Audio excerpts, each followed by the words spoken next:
অহাবাৰ মোক ভোট দি জিকাই দিয়ক, মিঠাতেলটো কৰি দিম। হ'ব, অহাবাৰ মোক ভোট দি জিকাই দিয়ক, মিঠাতেলটো কৰি দিম। হ'ব, 1 নৱেম্বৰৰ পৰা ৰেচন কাৰ্ডত আমি আপোনালোকক দালি, নিমখ আৰু চেনি কম দামত দিয়া আমি আৰম্ভ কৰিম। 1 তাৰিখৰ পৰা চাউলৰ লগতে দালি, নিমখ আৰু চেনিও আপোনালোকে কম দামত পোৱা আৰম্ভ কৰিব। কি বাকি থাকিলে? গেছ বাকি থাকিলে আৰু মিঠাতেল বাকি থাকিলে, হয়নে নহয়? কি বাকি থাকিলে? গেছ আৰু মিঠাতেল, হয়নে নহয়? এতিয়া কাৰ কাৰ ঘৰত গেছৰ কানেকশ্যন আছে? হাত দাঙক। সকলোৰে আছে।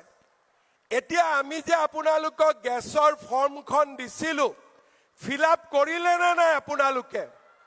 কোনে কোনে ফিল-আপ কৰা নাই হাত দাঙকচোন।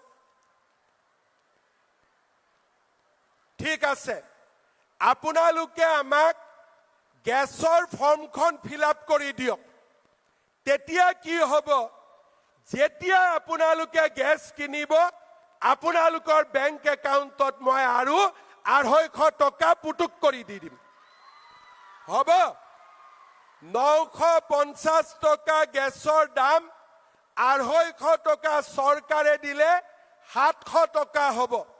আৰু 550 টকাৰ গেছৰ দাম চৰকাৰে 250 টকা দিলে 300 টকা হ'ব।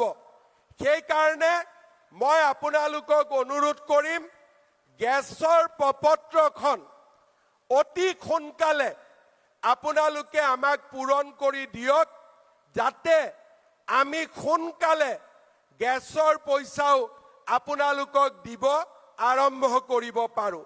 তাৰ মানে 1250 অৰুণোদয়ত পাব, 250 টকা গেছৰ কাৰণে পাব।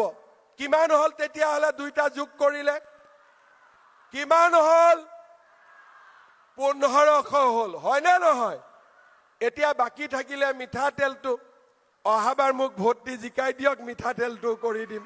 হ'ব।